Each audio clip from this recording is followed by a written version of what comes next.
Hi, my name is Debbie, and I am obsessed with all things to do with ultrasound. I'm an empty nester who has spent the last 28 years scanning in all different kinds of situations: clinics, hospitals, point of service, emergency departments, private offices, echovascular, general, high-risk OB, and want to dive down deep into all things to do with technology, techniques, and transformation. It's time we take ultrasound to the next level.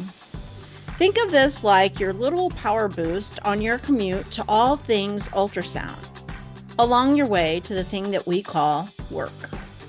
So pull up a seat, make sure you're comfy, and be ready to be challenged and encouraged as we learn it's all about the frequency.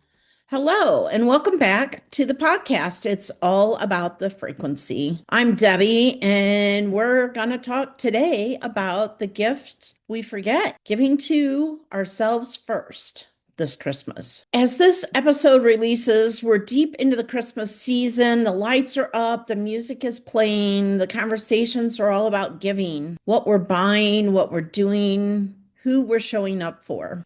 And today, I want to talk about a kind of giving that almost never makes the list: giving to yourself. Now, before you tune out, because this sounds selfish, indulgent, or uncomfortable, stay with me. Because if you work in healthcare, if you work in ultrasound, if you're someone who spends your days caring for others, this may be the most important conversation you hear this season. Christmas is about generosity, but generosity that empties you isn't generosity.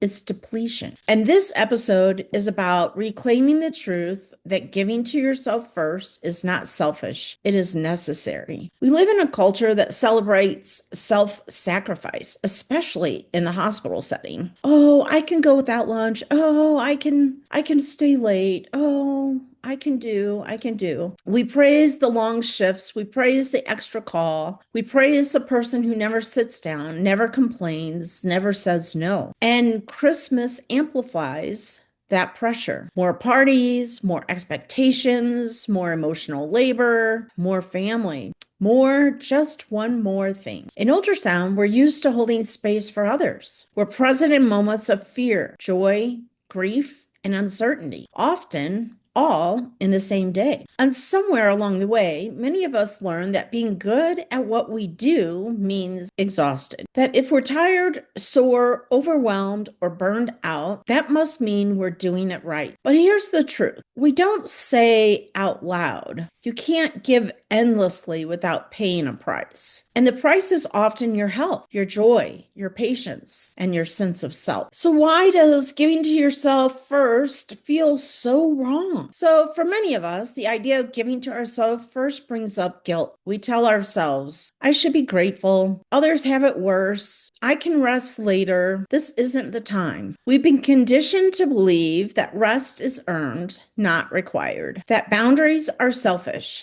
that asking for help is weakness. But giving to yourself first doesn't mean you stop caring about others. It means you stop abandoning yourself. Let me say that again. It means that you stop abandoning yourself. Giving to yourself first doesn't mean you stop caring about others. It means you stop abandoning yourself. You wouldn't wrap an empty box and call it a gift, yet that's what many of us do. We show up depleted and call it generosity. So what does giving to yourself really mean? Because let's be clear, I'm not talking about spa days and vacations and fine jewelry and those kinds of things. Real self-giving is much quieter, much more simple. It looks like taking your full break without an apology, saying no without over-explaining. I've been told that no is a complete sentence. Letting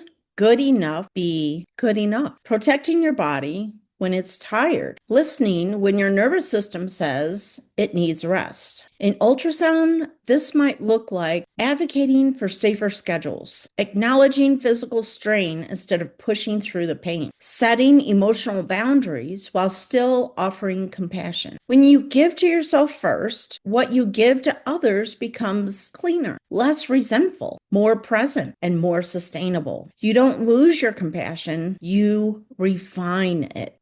So Christmas isn't just about the art of giving, but it's also about the art of receiving.